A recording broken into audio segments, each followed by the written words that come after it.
อ้าวน้องหัวสมมุติว่าเจ้าย่างมาเจ้าสิขายปลาให้ซุมาเจ้าสิเว้าได้แรกๆเลยนะสมมุติเจ้าย่างมาแต่พุ่นเลยแบบสิเข้ามาขายปลาให้เฮานะ ซื้อปลาซอยเนี่ยอ้าย ซื้อปลาซอยในอ้ายเนาะน้องบุดได้สั่น ครับผมน้องบดสุภาซอยเลย เอาจักบาทหนึงอยู่น้องบุด อ้าย โอ้ขี้ ซื้อ ฝุ่น ป กับ ลา ตาเลย ซอยน้องแน่ปลาเขามาขายปลา อ๋อมาแล้วมาแล้ว ตาพึ่งเจอเลย ครับ25,000อันเดียวนี่40 บาทบ่พี่น้อง ซื้อปลาเด้อ นี่ซื้อปลาเด้อแล้วเราเป็นแม่ค้ายังก็คือเลยขายน้ำก็คือขายส้มตำก็คือเนาะ ซื้อปลาซอยแน่ พี่น้องเนาะตัดปลาตัดซองมาอีกบาทนี่ก็อยู่บ้านซองของน้องหัวเด้อพี่น้องเด้อเนาะมาพร้อมสายฟ้าสายฝนวันว่าฟ้าหัวพี่น้องเอ้ยเนาะฝนตกลงเรื่อยๆขนาดมื้อวานนี่ก็ตกมื้อนี้ก็ตกแต่มื้อนี้สิแห้งกว่ามื้อวานเนาะคนทางเที่ยวก็พี่น้องเนาะเลอะเปื้อนผู้ที่ขี่รถจักรนี่ก็เจิดเนื้อเจิดไต้มื้อนี้สิเข้ามาอัปเดตบ้านซองเงินซานของน้องหัวและน้องบุตรเนาะ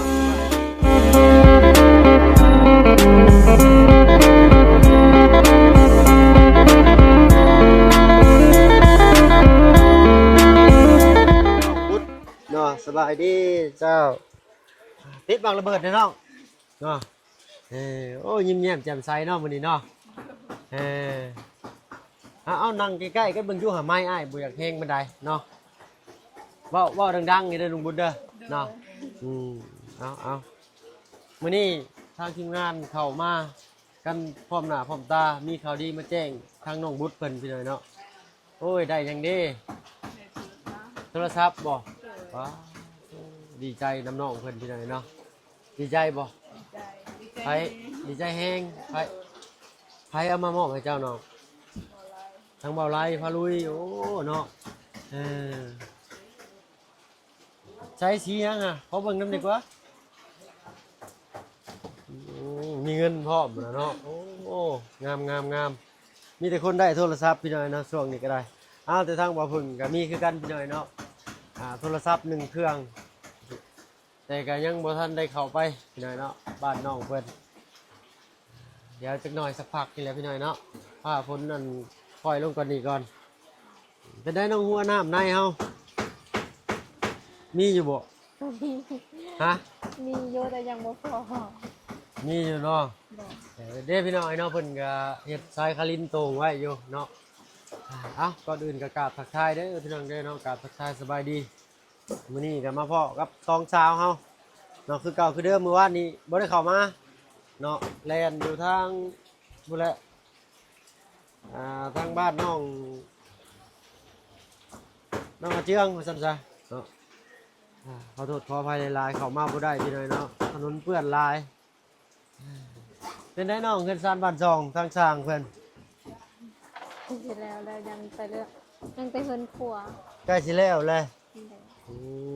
ใส่ประตูมันนะใส่บ้านประตู อันน้องบุตร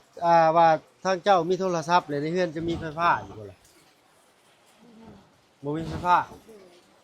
ไปสากได้สากแบตไปขอสากอยู่เฮือนหมู่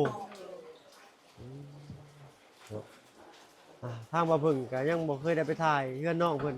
ไปอยู่พี่น้อยเนาะไปพร้อมทางลุงจันทร์และทางบ่บุญสารวัตรเพิ่นเนาะน้องเพิ่นอยู่กันจักคนอยู่เนาะในเฮือนจ้ะนะอยู่5 คน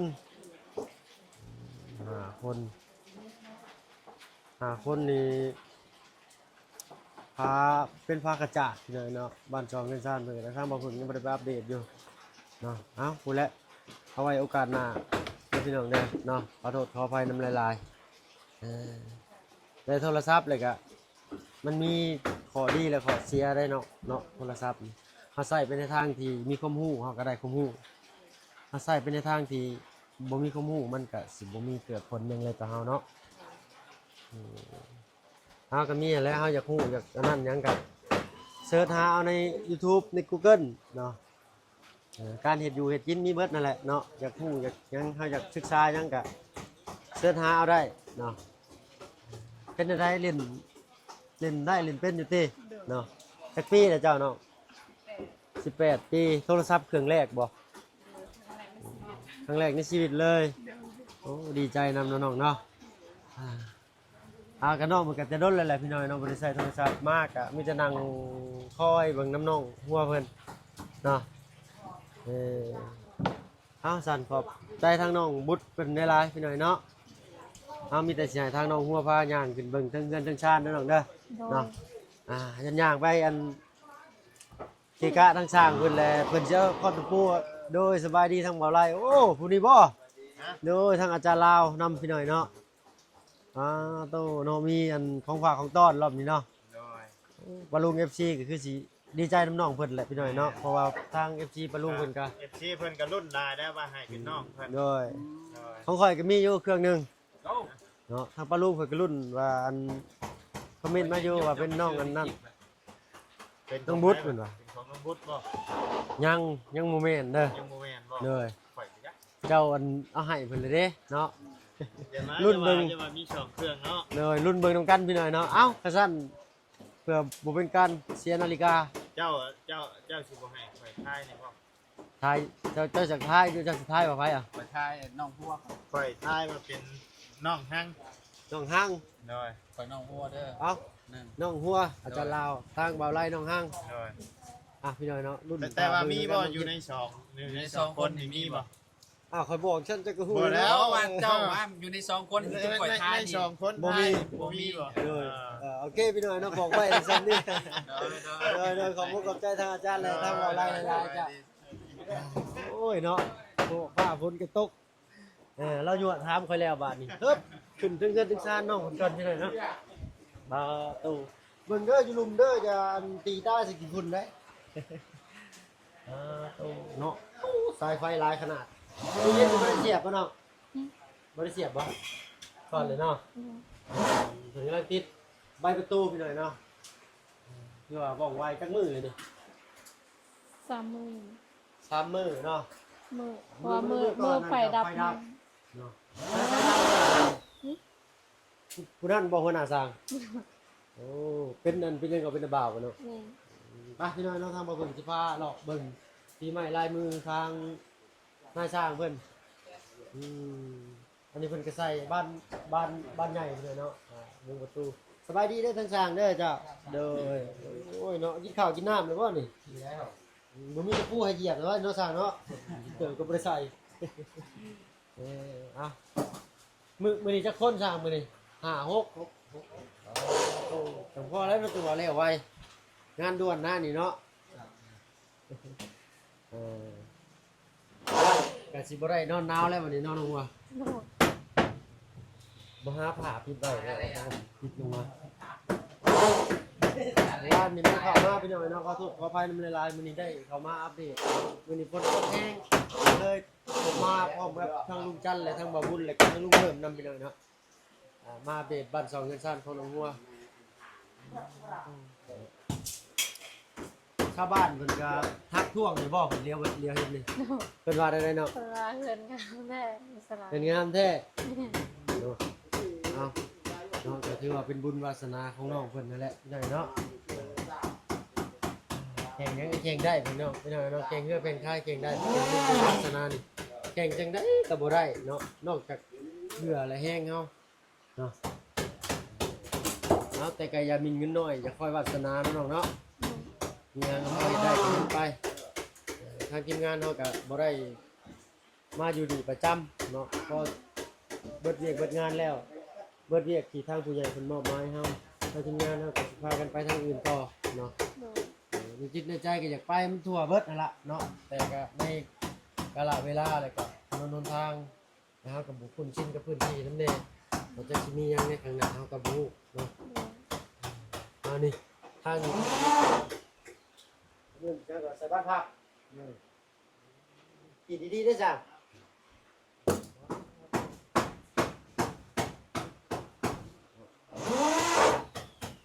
บางมือเป็นใส่ถึงมือไฟฟ้าเป็นเลยพี่น้องเนาะแต่ใส่สีต่อเนาะไว้เลยค่อนข้างไว้เพิ่นลงสิได้บ่น้องเราเพิ่นกั้นเพิ่นกั้นบอกกั้นห้องบ่เพิ่นกั้นเนาะบ่ บ่เป็นหยังเนาะเอาผ้าม่านผ้าหยังกั้งก็ได้เนาะน้องเนาะ โดย แล้วก็งามเบิดทุกสิ่งทุกอย่างเลยเนาะเจ้าของเงินก็งามเงินก็งามบัดตัวนี้เนาะลืมไปหาตู้เมย์กันทำเมนูมันสวัสดีแม่ดูโอ้ยนั่งเผาเตาไฟเนาะหนาวบ่สะแงดเนาะสะแงดลึเอาไปเลยเนาะถ้าฝนตกมันก็มีลมเย็นถ้าว่าฝนบ่ตกนี่ลมเย็นอยู่นี่จะเป็นลมก่อนนี่สองก็ลมเจ้าเป็นวะ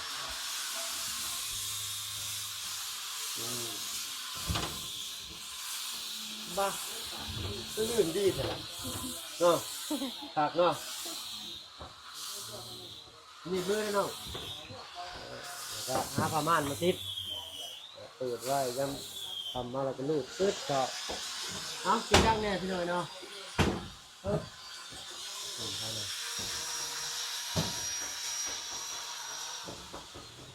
คนในลูกขั้วพี่หน่อยเนาะคนตกนี่บ่ได้ไปหาอยู่หากินแล้วนี่เนาะมื้อนี้ได้ยังให้สร้างกินเนาะ ต้มน้ำไม้แล้วก็สืบตีนไก่กัน ต้มหน่อไม้กับกินไก่เพิ่นเอิ้นหยังก็อายลืมเลย มันรวย เบื่อเอิ้นยากขนาดเนาะเป็ดดิซะ เตี้ย เตี้ยจำบ่ได้เลยพี่น้องจักรอบบ่เพิ่นถามน้องคนนี้เนาะครับคือบ่ได้จักรอบเนาะจำหลายอย่างหลายพวกเนาะ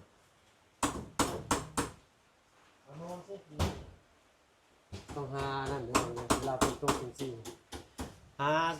สังสีหรือว่าสะคานะมาลองน้ำเอาเฮาสิได้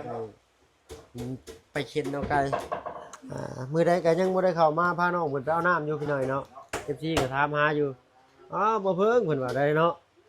น้ำน้องหัวเพิ่นแล้วมื้อใดสิไปคนน้ำซอยน้องหัวเพิ่นว่าฝนตกพี่น้อยเนาะขอโทษขออภัยนำหลายๆมื้อหน้ามื้อในพุ่นแหละช่วงน้ำมันก็ขุ่นเด้เนาะ มันขึ้น ฝนตกมาจากทางเวียดแหละน้ำมันก็ไหลลงมาใส่เซเพิ่นเอิ้นว่าเซโปนนะพี่น้องเด้อเนาะก็เลยอันขุ่นเฮ็ดให้น้ำแดงว่าซั่นซะเนาะน้องเจ้าบ่ได้มาบ่ มามือตอนแรง ตอนแรงฮอดหรือว่ามื้อเช้า ขึ้นรถ ตอนแรงขึ้นรถมื้อเช้าฮอดไปหับบัดนี้ น้อง เจ้าขี่รถไปหับเซโปนพุ่น โดน โอ้ไกลอยู่ได้พี่น้อยรถเซโปนก็ได้บ่ได้ใกล้ๆได้เอ้าก็ค่อยไปค่อยมาเด้อเนาะระมัดระวังเอาแหละบ่ต้องฟ้าวเนาะไปซ่าๆก็ฮอดว่าซั่นซะใกล้แล้วเอาบัดยามนอนได้ซะน้องไปนอนได้ไส นอนใน ปัดกวาดแล้วก็เอาที่นอนมาปู นี่ เอาพี่น้อยเนาะเดี๋ยวทางผู้สร้างเพิ่นแล้วเฮาสิมาอัปเดตให้เบิ่งอีกเทื่อนึงก็แล้วกันพี่น้อยเนาะดีใจน้องเพิ่นแล้วก็ยังทางฝั่งเฮือนครัวย่างไปพาย่างไปเบิ่งกันชานจะอยู่เนาะคือได้ยินมาแว่วๆว่าสิมีต่อเติมบันไดอีกแล้วก็ทางชานเนาะทางบ้านเฮาจะเอิ้นชานแต่ทางฝั่งไทยเพิ่นจะเพิ่นเอิ้นหยังพี่น้อยเนาะไปออกได้อยู่บ่เนาะ ปังเลยมา โอ้หายฮอดช่างเนาะบ่ได้เลยนี่ เอาประตูเพิ่นก็งามซ้ำพี่น้อยเนาะนี่แหละพี่น้อยเนาะทางลุงเพิ่นจักแนวใดอยู่เนาะจักว่ากุมกิมจักว่ามีบ่จักนี่เนาะอันนี้นี่ถ้าว่าเปลี่ยนตัวนี้นี่สิประมาณเท่าไหร่ช่าง เจ็ดตรงนี้นักเรียนรามเนี่ยเรียนรามนำละบ่ายเติมรามตอนสาม เป็นยังอบรมกันอยู่สิเพิ่มไม้อีกนะสั่งแต่ให้มันแน่นกว่าเก่านะย่าน ตัดไม้เป็นลำเหรอหรือว่าเป็นแปลน มันอาจจะเป็นแป้นนี่แหละเนาะ ไม่เส้นนี่หรอก ไม่เส้นไม่หยังนี่แหละอย่างดีนะอันถามก็ข้าวมึงซื้อเนาะแต่ก็ยังบ่ฮู้ว่าทางทีมงานเรามีงบเพิ่มเติมอีกหรือบ่นะเนาะ เติมแปลได้ไม่เส้นกับปูตั้งแต่ โดยราคาลูกร้านนะราคาลูกร้านเป็นนาบาวจ้ะเนาะ โดน เอาตั้งว่าซอยลูกซอยหลานพี่น้อยเนาะ ได้ทุกอย่างลานหนึ่งอยู่แล้วใส่ เบ็ดเสร็จเรียบร้อยเลย ไม่ต่อขอกตามนี่สมอซื้อเอง ก็ไปซื้อ อ๋อโดย ให้นะ เอาขาแห้งล้านหนึงเนาะเด้บ่รุดบ่ลุยเด้บ่ 800,000เนาะเนาะ800,000เนาะเว้ยเนาะเอารุ่นเบิ่งกันอีกพี่น้อยเนาะว่าสิมีหยังเพิ่มเติมอีกเนาะแล้วก็ทั้งบันไดทั้งหน้าบ้านนํเนาะบ้านซองเงินซานงามเลยไม้แป้นนี่ก็เป็นของเจ้าบ่เนาะ โดน เอาก็เก็บต่อเติมอันนี้มาใส่อีกก็ได้นี่ไม่ก็ยังเหลืออยู่เนาะอันนี้ก็เก็บมาใส่ได้อันนี้ก็ได้เนาะเออ จะแผ่นตัวนั้นของนาบา ของนาบ่าวบ่ โดน โดยเนาะคาว่าตามจริงเนี่ยเฮ็ดตอออกมานี่ก็บ่ได้เอายาวปานนี้ก็ได้เนาะเอาประมาณสำนี้พี่น้อยเนาะพอดีแบบมีบ่อนล้างถ้วยล้างชามไหลลงพุ่นว่าซั่นซะเนาะเอาจบสีดีงามพี่น้อยเนาะบ้านซองเงินซานไปได้น้องสีนี่อ้อลึเนาะอ้อลึพี่น้อยเนาะเป็นสีแดงเชอรี่เพิ่นว่าเนาะทางห้านคล้ายแหละเพิ่นบอกว่าสีแดงเชอรี่สีนี่บ่เข้มบ่อ่อนพอดีเนาะเบิ่งแล้วก็สบายตาอยากโทนสมหน่อยนึงว่าซั่นซะเนาะลายใหญ่ดีนะแต่ประตูบานประตูกับใบประตูนี่สีนี่จักสีแนวใดอยู่พี่หน่อยเนาะเอาแต่อันนั้นเอาไว้ก่อนเนาะเรื่องสีเรื่องหยังนี่ก็ได้แต่จะมาลุ้นเรื่องบันไดเนาะ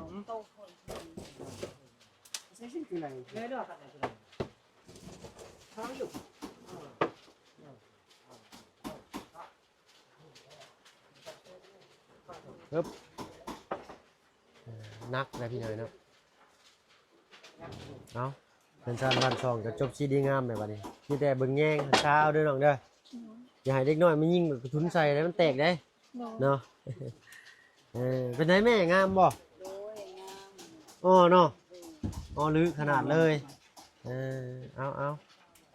ขอโทษขออภัยน้องถ้าว่าทางตู้พ่อเพิ่นมาแล้วเพิ่นสิบ่ตกใจบ่ น่าสิตกใจ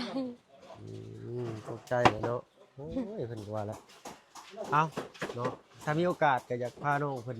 ไปอยู่อยากไปบ่ จะไป เจ้าบ่เห็นเพิ่นนี่ตั้งแต่เจ้าจักปีแหละ พอติดคุกนั่นน่ะ โดย ตั้งแต่เพิ่นติดคุกนั่น3 ปี เจ้า3 ปีหากจำได้เนาะถ้าว่าเห็นครั้งแรกสิเฮ็ดได้ไร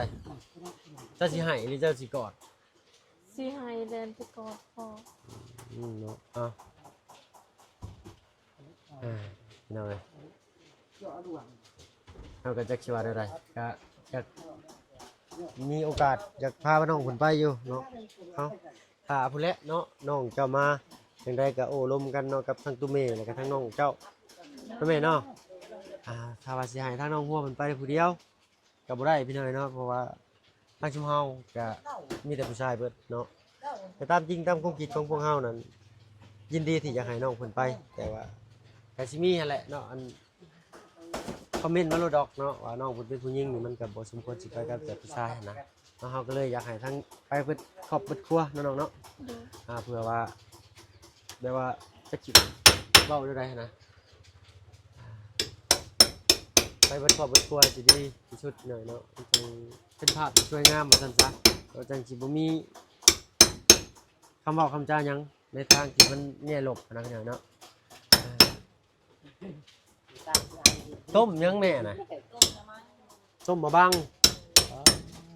เนาะเจ้าโอ้เอานี่ก็บ่ายล่ะพี่น้อยเนาะทางง่ายกันสิเขาโตลำลาไปทางอื่นได้หน่อยเนาะบัดนี้เนาะเดี๋ยวสิไปตามหาผู้โชคดีก่อนเนาะมีโทรศัพท์คือกันเนาะเครื่องนึงทางน้องมีแต่ที่โทรศัพท์เจ้า มีแล้ว เลยเนาะเอามีพอใส่ก็ใส่ไปก่อนเนาะน้องเนาะหาเงินนะครับได้จังซื้อใหม่เนาะ โดน เงินชาติแล้วนี่สิบ่อยากไปหาเงินบ่เงินชาติแล้วนี่สิบ่อยากไปหาเงินบ่วะ อยากไป อยากไปอยู่เนาะ โดนแต่บ่มีคน บ่มีคนซอยทั้งตู้แม่เนาะหูดข้าวหูดน้ำเป็นอะไรเรื่องข้าวที่ว่าเปียกน้ำเรียบร้อย อย่างแต่ว่าไปยังมือเดียวแต่ว่านำขึ้นก็เลยไปบ่ได้แล้วฝนตกมื้อนี้ก็ให้ไปบ่ได้ โดยเนาะ นำ ลำบากนะพี่น้อยเนาะ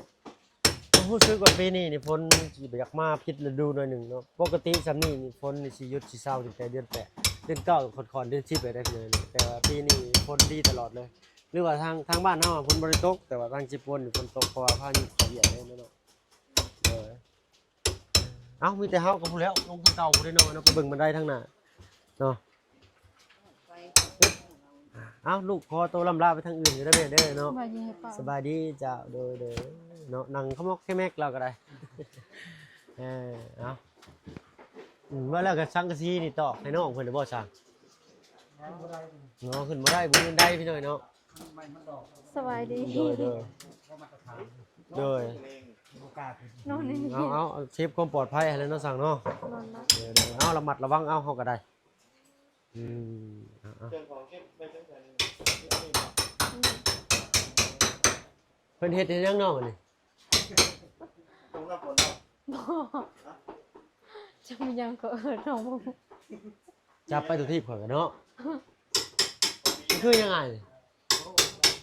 ชาเดี๋ยว ว่าตามลงแล้วล่ะคือยังไงล่ะ น่าละนั่น ไม่ยังรู้นี่ จับพี่ยัด เอ้าก็ไปจับช้ำแล้วกันบาดนี่บ่เป็นหยังติเนาะ เป็นยังเริ่มต้นนะแต่ละอย่างน้อยแล้วมันเป็นใครละยักษ์แบบนี้ เลย มีเขา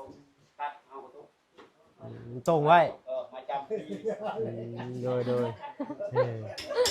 ที่เจ้ามาเปิด สบายดีจ้ะโอ้ขอโทษขออภัยหลายๆพี่น้อยเนาะคอยก็จะเป็นมาจากผู้อยากเห็นลีได้มือนี่ก็ไว้กระดอกเอา เที่ยวมูด้วยนั่นเลย เชียร์หมูจับเลยเชียร์หมู แม่ต้องจำนะ อ๋อจำเลยก็ มีหมูน้อง อ๋อเอาหมูน้อยมาเฮ็ดฮีดเนาะเอาหมูน้อยมาเฮ็ดฮีด